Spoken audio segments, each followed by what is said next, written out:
Hey y'all, so Reg here. So we have a little bit of a slightly different video. So first of all, I'm not at home. I'm hanging out with this is my nephew, by the way. Hi. So I'm hanging out, and I want to talk a little bit. I just went to see Rogue One last night. You saw Rogue One, Yeah, right? I saw a couple So you ago. might be able to chime in a little bit with what I'm saying, right? Okay. So I want to talk about Rogue One in terms of white nationalism. Now, before you get upset and before everybody else gets upset, I'm not going to make a huge comparison saying that like Rogue One is racist or anything like that, although I could talk about the fact that, in the original Star Wars, the only African American represented in the film was the voice of Darth Vader, but that's a whole other thing. I want to talk about Rogue One in terms of the Force and the dark side. So, you have voices like Richard Spencer, okay, who believes in white nationalism. When Richard Spencer is talking about white nationalism and gets to the end of his speech and people start doing like the Nazi salute, Richard, do you feel like you're representing the Force, or do you feel like you're representing the dark side?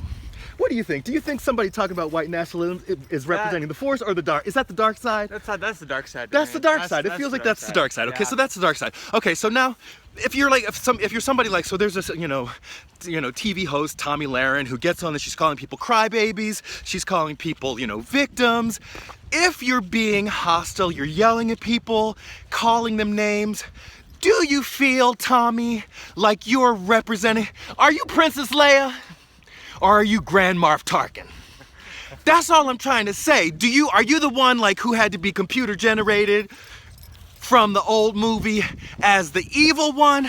Or are you like the good and pure Carrie Fisher? By the way, Carrie Fisher, we're hoping for a speedy recovery from you. So that's what I'm trying to say. It's like, if the position you're representing, your political position, your ideological position is ultimately for the sake of good, if it's about like uplifting people, if love is in your heart, if it's about the planet, if it's about care of your fellow man, or if what you're talking about is some evil, self-centered bullshit. Also, if you feel like the person that you are when you're talking your stuff has to change because of the company you're with, okay, so I'm here with my nephew right now, and I hope that I can speak to him in the same way that I would speak to anybody else about my positions, my political positions, my beliefs in fairness, my belief in justice, all those things like that, right? But if you don't feel like you can do that, you know that there's a problem.